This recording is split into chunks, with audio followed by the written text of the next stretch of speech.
परमेश्वर की कहानी बस एक कहानी नहीं है, इसमें बहुत कुछ छिपा रहती है। और आपको जो इस कहानी से शिक्षा मिलती है अगर वो आप अपनी जीवन में अपनाते हैं तो आपको अपनी मन की शांति कभी नहीं दूर होगा, हमेशा आप खुश रहेंगे। इसीलिए सब कुछ जो आपके जीवन में चलता है उसके साथ साथ परमेश्वर की प्रार्थना करना न भूले। आज के ये वीडियो में भी कुछ ऐसा ही समझ है, कहानी में बने रहे। जब शाऊल ने संपूर्ण रोमी साम्राज्य में यात्राएं की तो उसने अपने रोमी नाम पौलुस का उपयोग करना आरंभ कर दिया। एक दिन पौलुस और उसका मित्र सीलास फिलिप्पी नगर में यीशु के बारे में शुभ संदेश सुनाने के लिए गए। वे नगर के बाहर नदी के किनारे एक स्थान पर गए जहां लोग प्रार्थना करने के लिए इकट्ठा थे। वहां वे लुदिया नाम की एक स्त्री से मिले जो एक व्यापारी थी। वह परमेश्वर से प्रेम करती थी और उसकी आराधना करती थी। परमेश्वर ने लुदिया को यीशु के बारे में संदेश पर विश्वास करने के लिए सक्षम किया। पौलुस और सीलास ने उसे और उसके परिवार को बपतिस्मा दिया। उसने पौलुस और सीलास को अपने घर ठहरने के लिए आमंत्रित किया, इसलिए वे वहां ठहर गए। पौलुस और सीलास लोगों से अक्सर उस स्थान पर मिलते थे जहां यहूदी लोग प्रार्थना किया करते थे। प्रतिदिन जब वे वहां जाते थे तो एक दासी लड़की जो दुष्टात्मा द्वारा नियंत्रित थी उनका पीछा किया करती थी। इस दुष्टात्मा के माध्यम से वह लोगों का भविष्य बताया करती थी, इसलिए वह भविष्य बताने वाली के रूप में अपने स्वामियों के लिए बहुत धन कमाया करती थी। उनके जाते समय यह दासी लड़की चिल्लाया करती थी, ये पुरुष परम प्रधान परमेश्वर के सेवक हैं, ये तुमको उद्धार पाने का मार्ग बता रहे हैं। वह प्रतिदिन ऐसा किया करती थी जिससे कि पौलुस नाराज हो गया। अंत में एक दिन जब उस दासी लड़की ने चिल्लाना आरंभ किया तो पौलुस ने उसकी ओर मुड़कर उसके अंदर की दुष्टात्मा से कहा, यीशु के नाम से इसमें से निकल जा।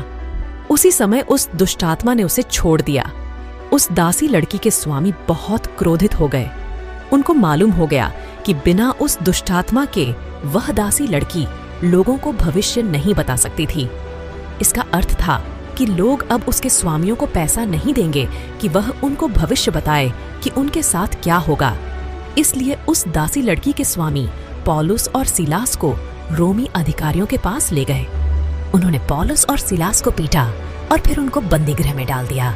उन्होंने पौलुस और सीलास को बंदी गृह के ऐसे हिस्से में रखा जहां पर सबसे अधिक सिपाही थे। यहां तक कि उन्होंने उनके पैरों को लकड़ी के बड़े टुकड़ों में जोड़ दिया। परंतु पौलुस और सीलास आधी रात के समय परमेश्वर की स्तुति के गीत गा रहे थे।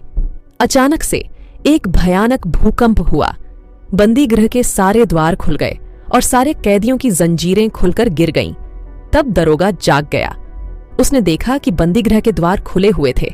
उसने सोचा कि सारे कैदी बचकर भाग गए थे। वह डर गया कि उनके भाग जाने के कारण रोमी अधिकारी उसे मार डालेंगे, इसलिए वह स्वयं को मार डालने के लिए तैयार हो गया। परंतु पौलुस उसे देखकर चिल्लाया, रुक जा, स्वयं को नुकसान न पहुंचा, हम सब यहीं हैं। उस दरोगा ने कांपते हुए पौलुस और सीलास के पास आकर पूछा, उद्धार पाने के लिए मैं क्या करूं? पौलुस ने जवाब दिया, प्रभु यीशु पर विश्वास कर तो तू और तेरा घराना उद्धार पाएगा। तब वह दरोगा पौलुस और सीलास को अपने घर ले गया और उनके घावों को धोया। पौलुस ने उसके घर के सब लोगों को यीशु के बारे में शुभ संदेश सुनाया। दरोगा और उसके पूरे परिवार ने यीशु पर विश्वास किया, इसलिए पौलुस और सीलास ने उनको बपतिस्मा दिया। तब दरोगा ने पौलुस और सीलास को भोजन करवाया और वे एक साथ आनंदित हुए। अगले दिन नगर के अगुवों ने पौलुस और सीलास को बंदी गृह से स्वतंत्र कर दिया और फिलिप्पी से चले जाने के लिए कहा। पौलुस और सीलास लुदिया और कुछ अन्य मित्रों से मिले और उसके बाद नगर से निकल गए। यीशु के बारे में शुभ संदेश फैलता गया और कलीसिया बढ़ती गई। पौलुस और अन्य मसीही अगुवों ने बहुत से नगरों की यात्रा की। उन्होंने लोगों को यीशु के बारे में शुभ संदेश सुनाया। उन्होंने कलीसियाओं के विश्वासियों को उत्साहित करने और शिक्षा देने के लिए कई पत्र भी लिखे।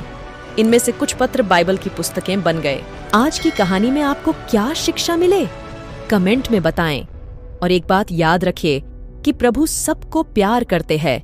बस हमें ये समझना है परमेश्वर को हम कैसे और कितना खुश रख सकते हैं।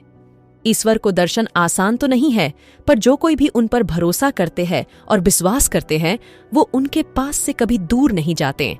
हमेशा प्रभु को पास रखे और गलत शिक्षा से खुद को दूर रखे। जो भी लोग नए हैं वो इस चैनल को सब्सक्राइब जरूर करें। आज के लिए इतना। धन्यवाद प्रभु यीशु। धन्यवाद।